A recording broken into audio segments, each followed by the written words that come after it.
Hey everyone, it's Teepa, and I'm traveling again. This time I'm in Santiago, Chile, and we just finished a training full day program that was so incredibly well received and had many TEOs, occupational therapists, nurses, people who do direct hands-on care, family members, physicians, psychologists.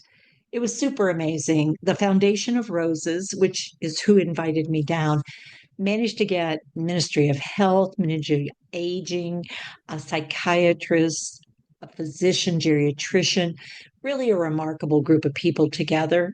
And they are intent on changing the culture of care for people living with dementia. So it was exciting to be with them.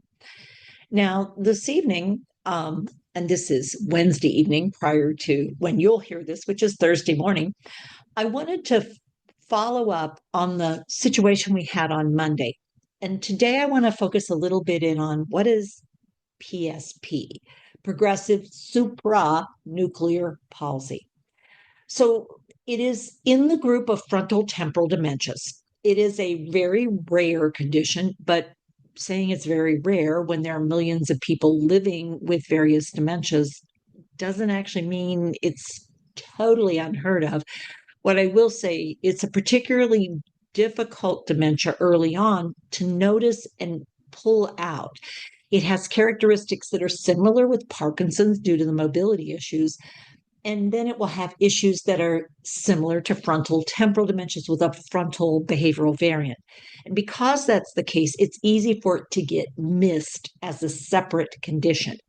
Now, having said that, it can also occur at the same time as some of these other kinds of dementia. So, here's a few things to know about this progressive supranuclear palsy, and it is abbreviated PSP, just so we get that out of the way. So, here's sort of some of the things to know, and I will make sure that we attach a PDF of this information that I pulled from several different resources. This is the first symptoms that will show up typically is when somebody's in mid to late 60s. And with people living with Parkinson's, classically, they'll show very first motor symptoms earlier than that. The bad news about PSP is on average, it moves fast, it moves very rapidly. So while at first people miss what's going on, if they are looking for specific cues, you can notice those, but you have to know to look for those. Otherwise, if you just sort of think, oh, well, it's like a Parkinson's, you would start trying to treat it like Parkinson's. And unfortunately, that's not particularly helpful in this case. The classic differences are difference in eye gaze skills.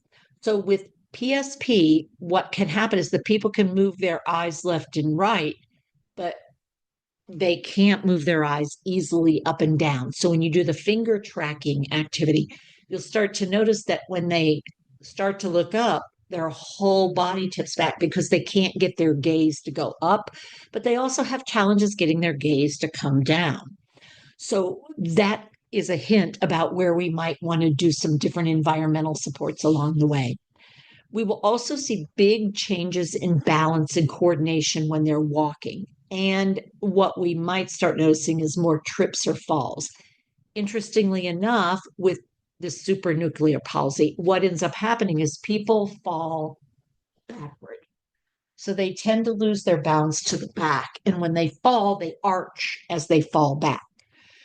So it means they're high risk for head injuries, hitting the back of their head, hitting their head when they fall, and hitting it hard. So they can also then start to experience status post head injury on top of everything else.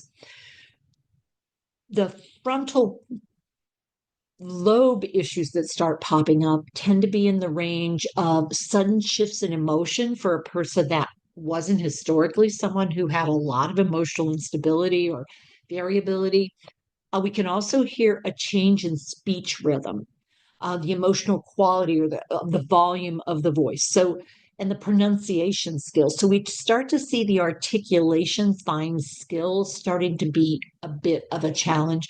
And we might also recognize, ooh, what is he coughing so much for? He's choking or swallowing problems.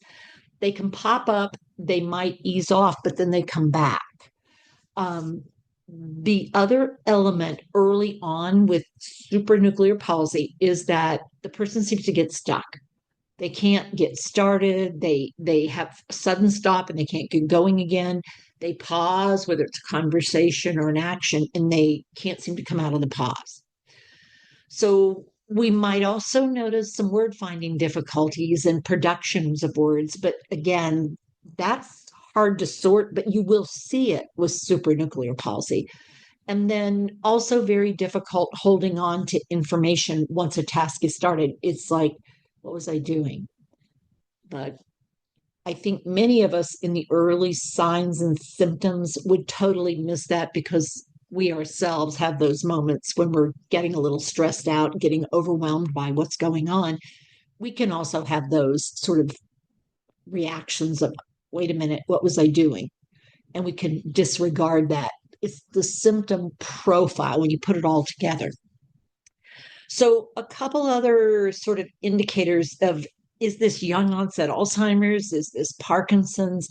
PSP, again, falls back with an arch. That's not that typical. There's often a quick moving gait where the person falls forward with Parkinson's.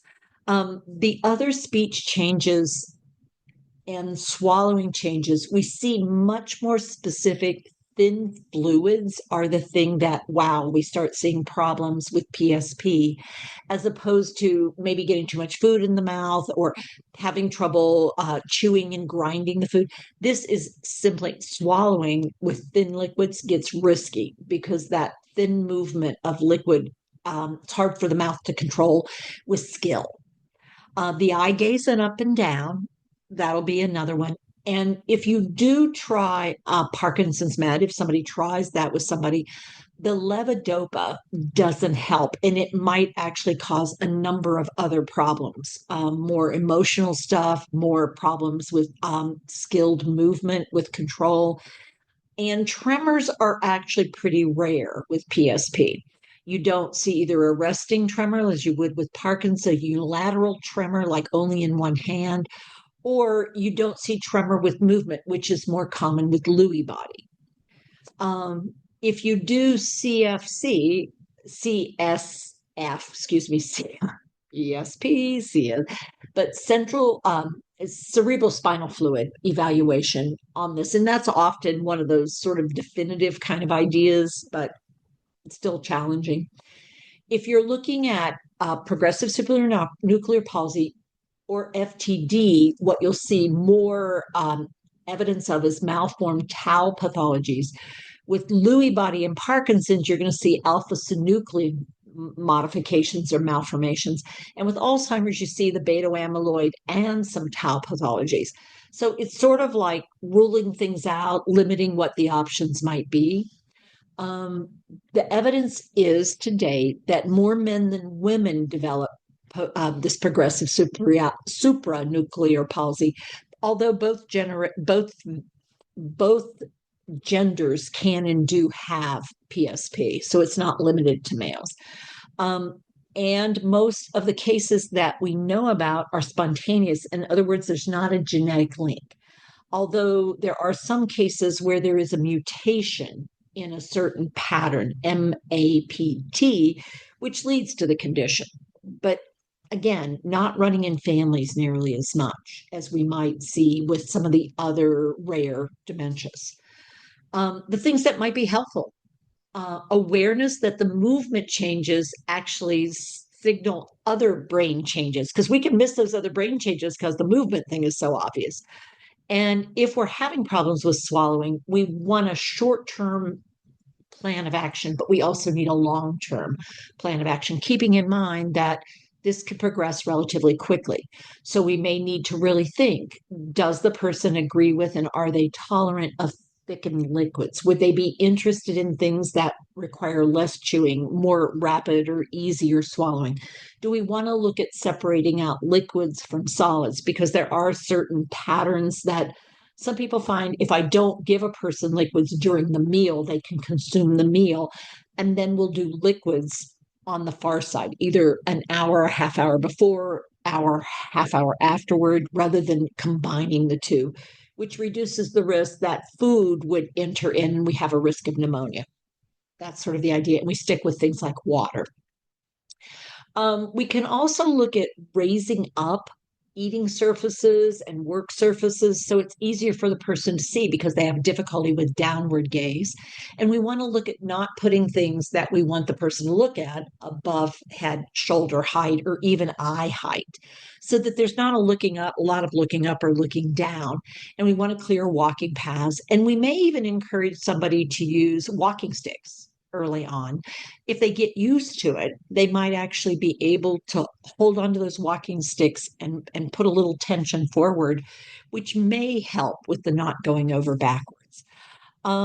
We are going to want to look at maybe limiting how big and how much there are interactions because it can get to be too much for somebody. And then in their effort to leave a space, it might actually be a greater risk that they might have challenges moving because the distress goes up. So we may want to look at trip hazards, environmental hazards, but we don't want to raise our voice or start making somebody feel incompetent. So that's the overview of progressive supranuclear palsy. If you've never even thought about something that's as different from Alzheimer's as you can just about get, well, here's one to consider. So I'm hoping that this information was of interest and might be helpful to you. And if there's something else you want us to talk about, please let us know. We're keeping track of questions. We're bringing them forward. This was one, though, that's a little bit different than the exact question. However, it's all related. So thank you so much. Take care with your care. Take care of yourself. And if you have someone with supranuclear palsy in your life, you may want some more support for you because those kind of changes that we're talking about with that kind of rapidity, wow, it's a lot for both of you. Take care, folks.